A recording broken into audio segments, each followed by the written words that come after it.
He stood there, looking at the motionless body of Bubbly. Blood was oozing from her neck. He tried to shout, but he felt as if someone had snatched his voice.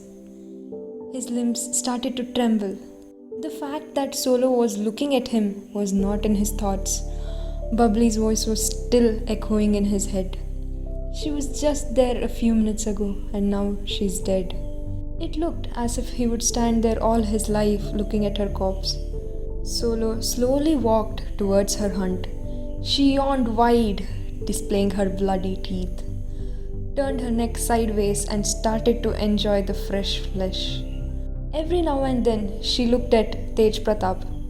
It looked as if she deliberately taunted him. After feasting, she walked past him and slid down the slope to quench her thirst. Tej Pratap turned towards Solo.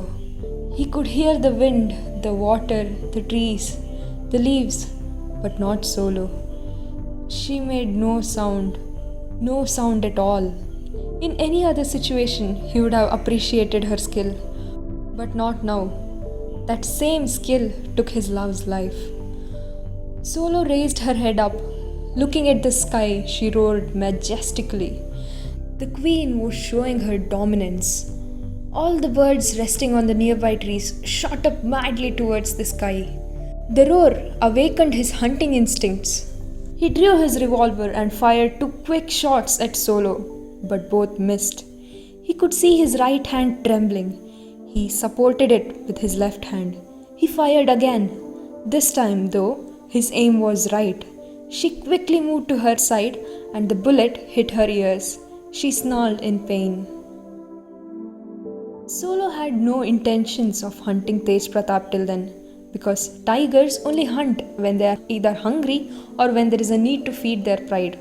As for Solo, neither she was hungry nor there was any pride to feed. She had just eaten a human, but now there was a territory to defend. She felt as if he challenged her. Not that she had forgotten what he had done to her cubs. Revenge was not her way of dealing with things. She took few steps back and leapt above the slope. Tej Pratap moved swiftly towards his right and fired at Solo's hind limb. Immediately, Tej Pratap slid down the slope, but Solo was quicker. Just as she saw his movement, she leapt again. She had aimed for his neck, but her injured leg reduced the range. All she could do was make a deep cut into his back with her claws. He stumbled. Regaining balance, he swam across the stream. Blood was dripping from his torn shirt. Reaching other side of the stream, he looked for Solo. She was not there. Not in the stream, not on the bank, she was nowhere. He took off his shirt and threw it into the stream. He had heard that on the other side of the stream there was some abandoned shrine. He had never seen it though. He was exhausted. He had lost a lot of blood. Suddenly he fell down. Everything around him went dark. He thought his time had come. All his life came in front of him in flashes. Before he could fall, someone held his hand. It was a strong grip. He was dragged into the forest gently. With a sigh of relief, he closed his eyes. It was already night when he gained back consciousness. Someone had placed him under a tree, supporting his back to it. Due to fatigue, he couldn't move. It took him few minutes to realize where he was. The stranger had dragged him into the shrine. He could see some dim light coming out of it. He was in no mood to inspect it. A gleaming steel box pulled his attention. With great difficulty, he reached for it. He could see his reflection. The entire day's event rushed like a flood.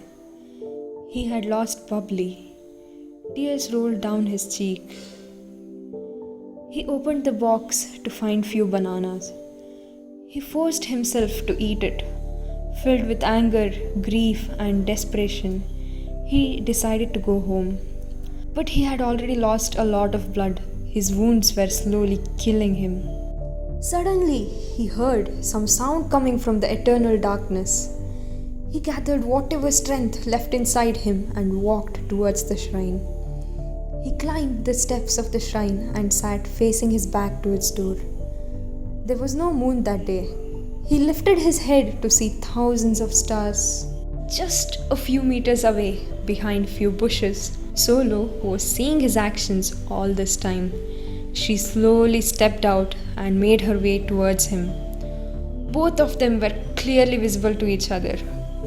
What happened next would never happen again.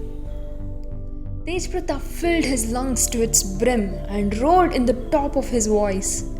At the same time, Solo roared. There was a perfect synchronization between their voices. Before they could end, bang! Solo fell to the ground. Tej Pratap tried to turn around to see but lost his balance and rolled down the stairs. He felt a sharp pain. He had badly hit his head.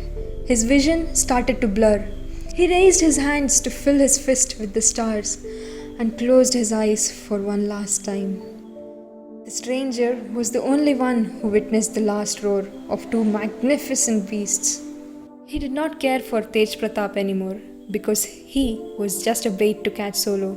He placed his gun next to Tej Pratap, kicked Solo with his left foot, and walked into the eternal darkness.